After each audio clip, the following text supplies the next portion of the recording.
예수님께서 저와 여러분을 종이라 부르지 않고 친구로 부르십니다.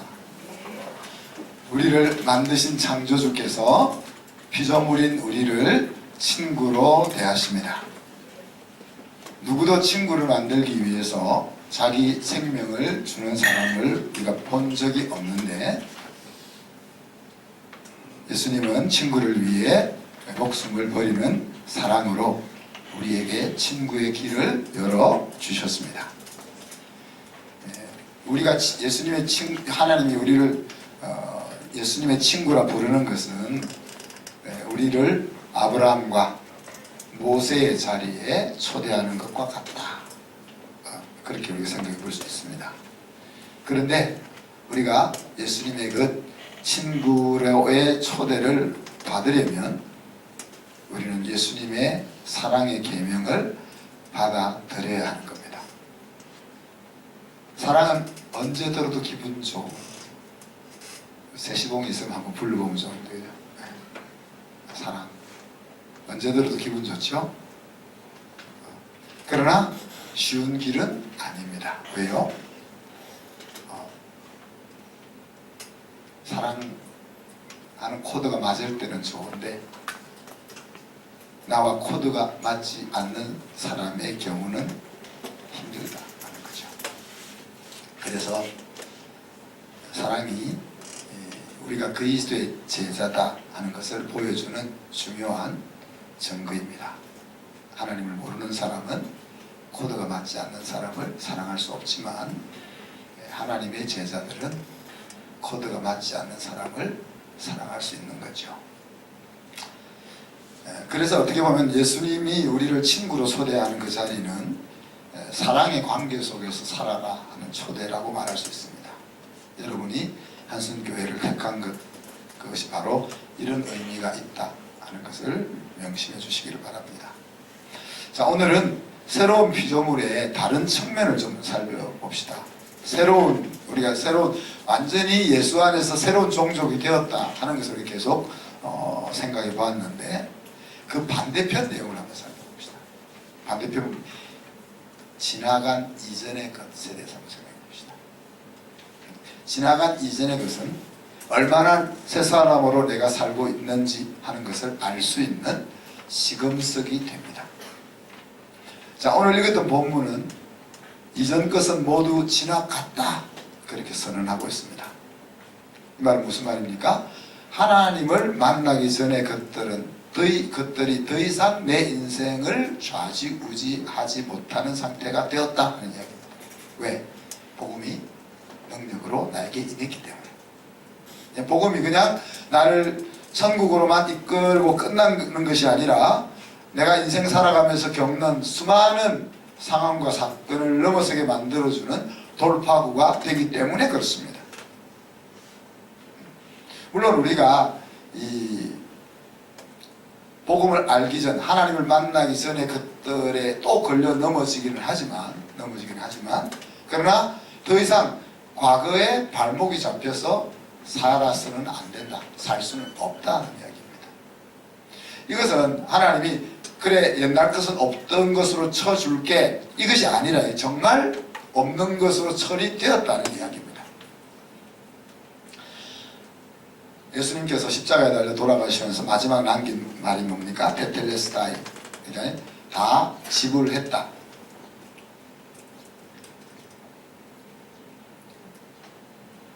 빚졌던 것을 다 갚았다는 이야기입니다.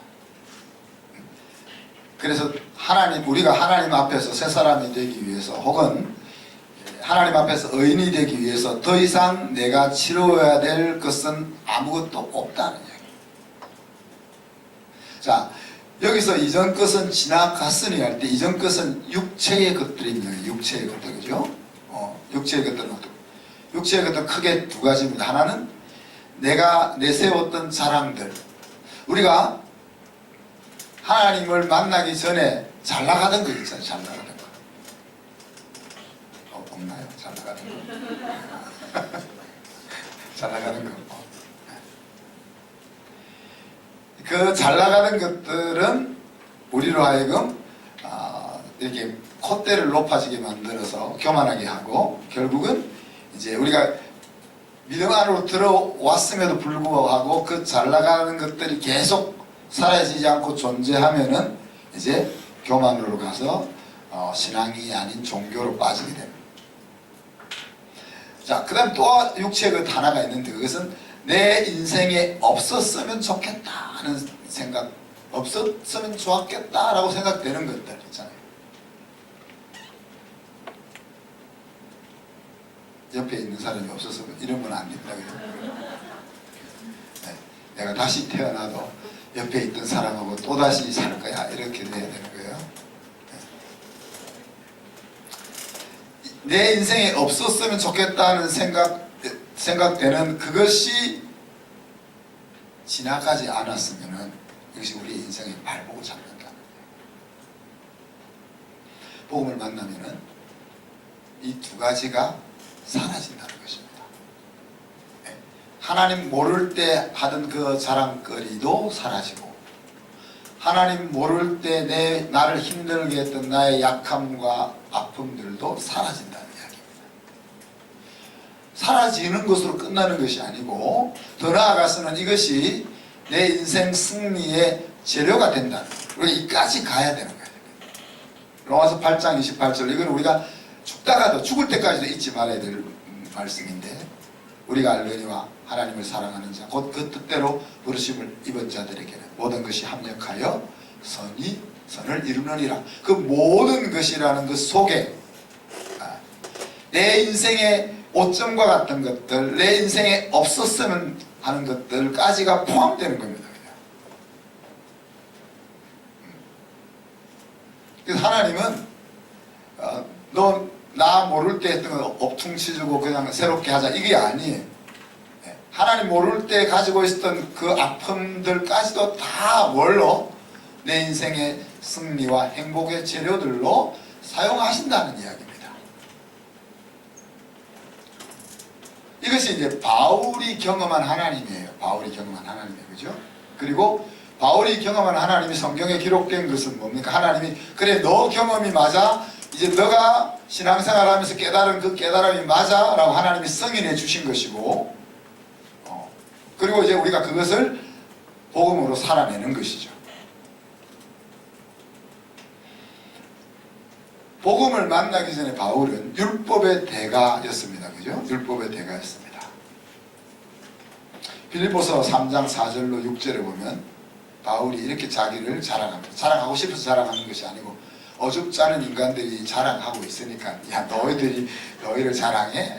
그러면 나는 자랑할 것 더 있어, 이렇게 이제 하는 이야기. 자랑하겠다는 것은 아니고, 나는 8일 만에 할례받았고 이스라엘 족속이고 베냐민 지파고 히브리인 중에 히브리인이고 율법으로는 바리새파고 열심으로는 교회를 핍박하는 자고 율법의 의로 치자면 흠이 없다.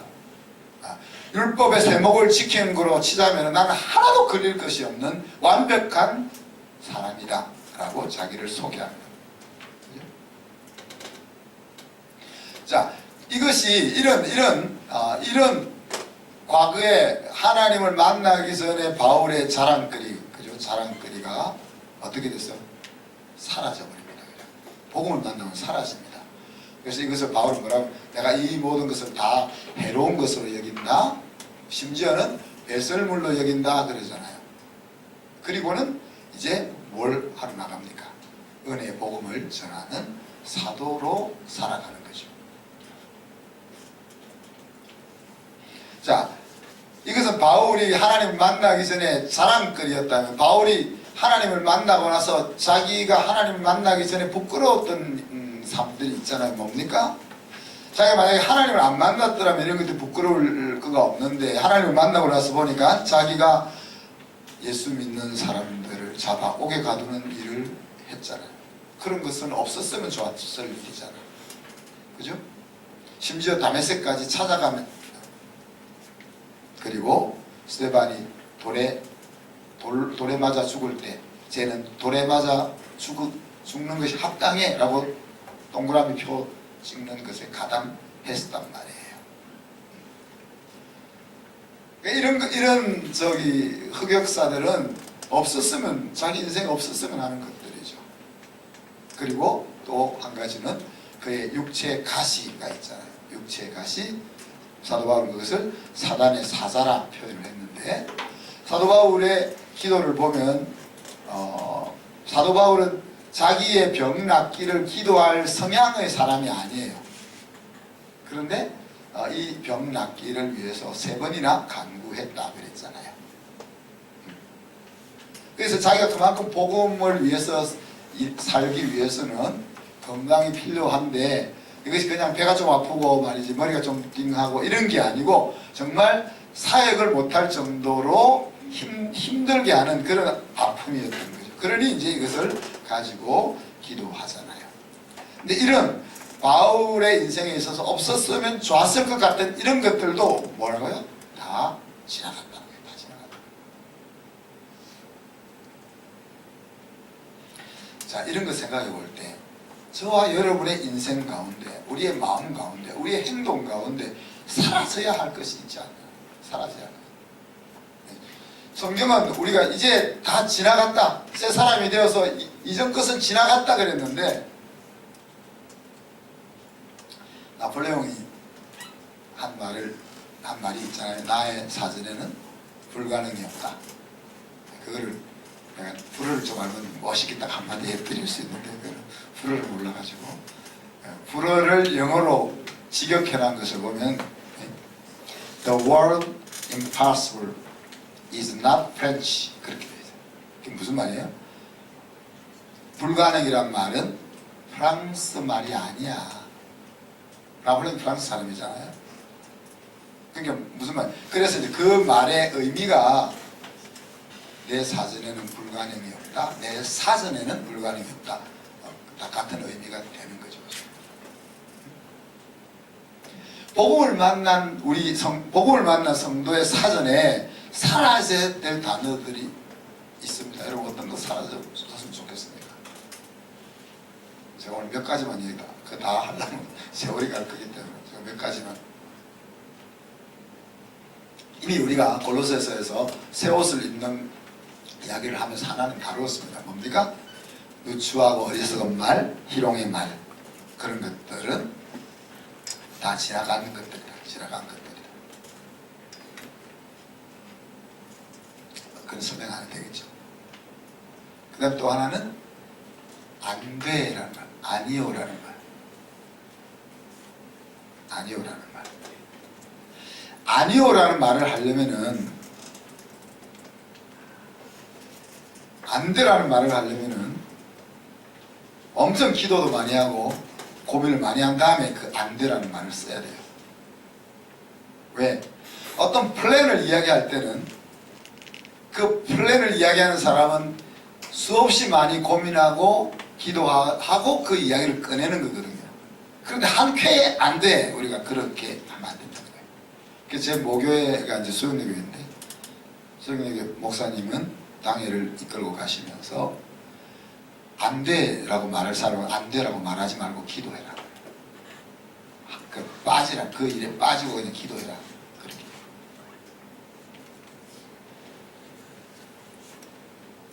고린도후서 1장 20절에 보면 하나님의 약속은 얼마든지 그리스도 안에서 이해가 된다 그랬습니다.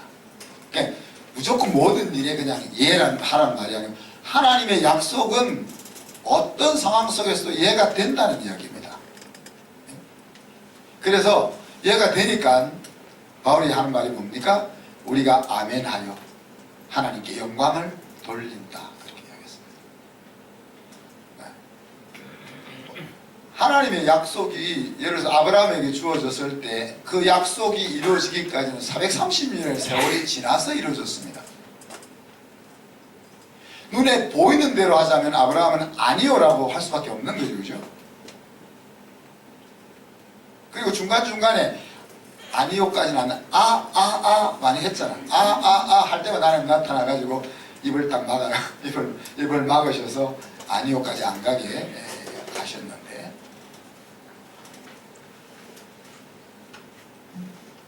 빌립보서 4장 13절에서 내게 능력 주시는 자 안에서 내가 모든 것을 할 수 있다. 물론 여기서 모든 것을 할 수 있다는 말이 내가 뭐 계획을 세우면 내가 예수님 믿으니까 못하는 일이 없다, 그런 말을 아니죠. 여기서는 그 앞에 보면 내가 풍부에 처할 줄도 알고 비천에 처할 줄도 알아. 모든 일에 자족함을 배웠다. 그런 표현을 썼습니다. 그게 무슨 말인가 하면은 하나님의 약속을 이루어 나가는, 하나님의 사명을 행하는, 하나님의 비전을 실천하는 일에 있어서는 하나님께서 풍부하게 해주실 때, 그래서 후원교회도 붙여주시고 재정도 빵빵하게 해주시고 건강도 허락해 주시고 또 내가 하는 일이 형통하게 잘 풀려나가고 이때도 그 일을 하지만 하나님 꼭 막는 것처럼 후원도 다 끊기고 몸도 몸도 아프고 사람들도 반대하는 사람들 많고 열매는 없고 이런 상황에도 멈추는 것이 아니고 하나님이 맡겨준 그 일을 계속 해나가는 그 비결을 배웠다 하는 이야기예요. 그러니까 바울이 시즌이든 시즌이 아니든 복음을 전한다 하는 것처럼 하나님이 우리에게 주신 삶의 길을 걸어갈 때는 때로는 풍성한 가운데도 걸어가야 되지만은 때로는 아무것도 없는 상황 속에서도 걸어가야 된다 하는 것을 이야기를 하고 있는 거죠. 그러니까 한마디로 이야기하면 어떤 상황에서도 하나님의 인도하심을 따라 살아간다는 것이 아니요라는 말을 안 한다는 이야기예요. 또 그 다음에 또 하나는 나라는 대명사입니다. 나. 이것을 어떤 문법학자는 침략 대명사다 그렇게 되겠습니다. 나.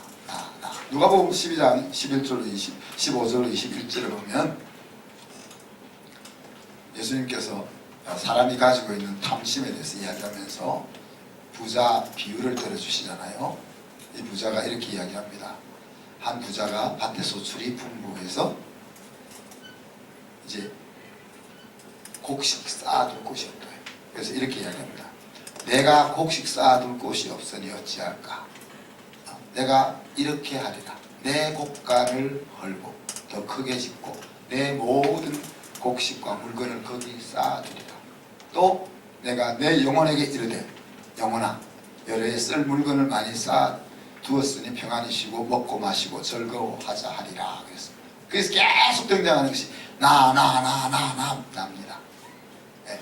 모든 생각과 계획이 나를 중심에서 퍼져나가고 있는 거죠. 나를 중심으로 하게 되면 너와 우리는 손상을 입게 되어 있는 거죠. 그래서 이제 나를 침략되는 사람을 한다고 하는데,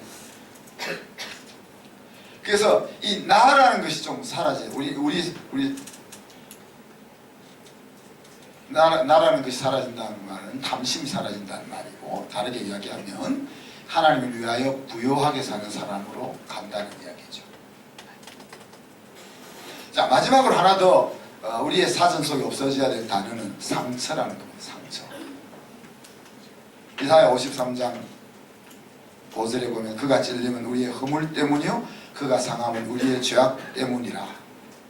그가 징계를 받음으로 우리는 평화를 누리고 그가 채찍에 맞음으로 우리는 나음을 받았도다.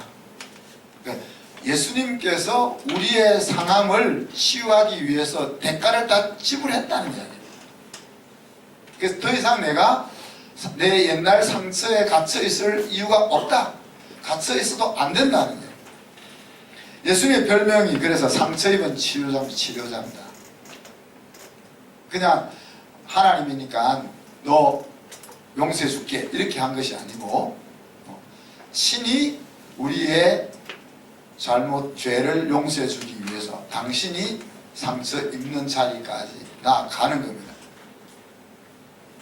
그래서 히브리서 4장 15절에 보면 우리에게 있는 대제사장은 우리의 연약함을 동정하지 못하실, 이게 옛날에는 체휼하지가 훨씬 더 멋있습니다. 이게 공감하지 못, 우리의 연약함을 공감하지 못하는 그런 분이 아니고 아니다 그렇게 이야기하는 겁니다. 상처를 받아보셨기 때문에 가장 큰 상처 뭐예요? 자기 땅에 오매 자기 백성이 영접지 아니하고 오히려 십자가에 달려 죽이는, 자기를 살리자고 온 그분을 도로 십자가에 박는 그런 상처를 주님이 받잖아요. 그죠? 그 상처를 받아보았기 때문에 내가 신랑한테 받는 상처, 또 내가 와이프한테 받는 상처, 새끼들한테 받는 상처, 부모한테 받는 상처, 이런 것들을 그냥 머리로만 이해하는 것이 아니고 충분히 공감하고 어루만져 주시는 분이다. 신랑이 죽고 혼자 힘들게 살아갔던 사람이 막 혼자 된 집사님에게, 집사님, 주님 신랑 삼아 같이 힘내고 살아보자. 그런 위로가 되잖아요. 그런데 알콩달콩 재밌게 잘 사는 두 인간이 야, 신랑 없는 것이 더 나아. 괜히 저녁 위로해줘야. 그럼 그게 위로가 안 된다는 거예요. 주님이 친히 상처를 받았기 때문에 그 주님이 우리를 그렇게 잘 위로하실 수 있다는 거예요.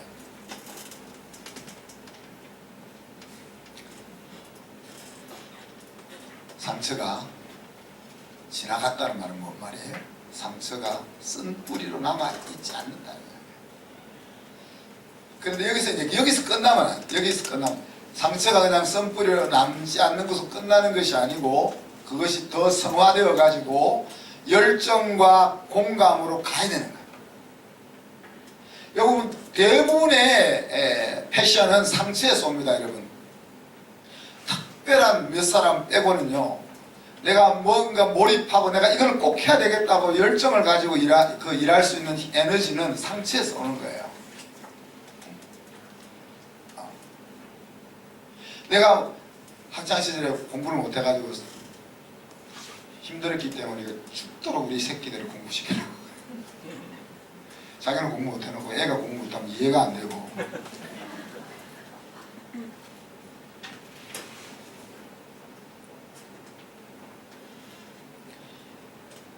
집안에 아픈 사람이 있으면은 자녀들 가운데 의사가 되고 싶은 사람이 나오는 거죠. 그렇죠? 물론 안 그런 사람도 있습니다. 네. 그래서 우리가 인생을 살면서 우리를 힘들게 했던 그것이 성화되어서 열정으로 바뀌는 거예요. 근데 많은 경우는 그냥 그 아픔 속에 묻혀서 그냥 아파하면서 그렇게 살죠. 근데 된 사람의 인생은 그 아픔이 집어삼키는 그런 인생이 아니라 아픔이 성화되어 열정이 되는 인생을 산단 말이에요. 그게 더 나아가서는 조금 전에 얘기한 것처럼 공감할 수 있는 능력을 가지고 살 수 있는 거죠. 오늘 말씀의 엑스티킷은 여러분은 과거로부터 자유한가 하는 겁니다. 네. 내가 이전 것이 다 지나갔느냐, 이 이전 것이 다 지나갔느냐 하는 이 문제는 정말 내가 복음을 만났느냐 하는 것과 복음을 누리고 살고 있느냐 하는 이 두 가지에 대한 답이 되는 겁니다. 우리가 복음을 만났음에도 불구하고 이전 것이 안 지나갔을 수가 있는 거예요. 그러면 복음을 누리며 살지 못하는 거죠. 죽어서 천국 갈 인생이지만 이 땅에서는 힘들게 살아가는 거죠. 얼마나 억울한 일입니까? 죽어서도 지옥 갈 사람으로서 이 땅에서 힘들게 살면은 덜 억울한데, 어차피 천국에 살 인생인데 쓸데없이 이 땅에서 고생하면서 마음 졸이면서 살면 얼마나 억울합니까? 우리가 다시 한번 생각해 봅시다. 여러분이 어떻게 예수 그리스도 앞으로 나와왔습니까? 한번 물어보겠습니다. 여러분이 지은 죄가 많아가지고 이렇게 살다가는 제대로 인생을 못 살겠다, 그래서 예수님 믿겠다고 나온 사람 있으면 손 한번 들어보십시오. 그런 사람 없나요? 하나님 아버지, 나를 사랑하는 하나님 아버지를 떠나서 내 마음대로 살았던 것이 너무 마음이 아파가지고 그 문제를 해결하기 위해서, 하나님 용서 받기 위해서 나온 사람 있으면 손 한번 들어보세요. 없나요? 그럼 어떻게 나왔어요?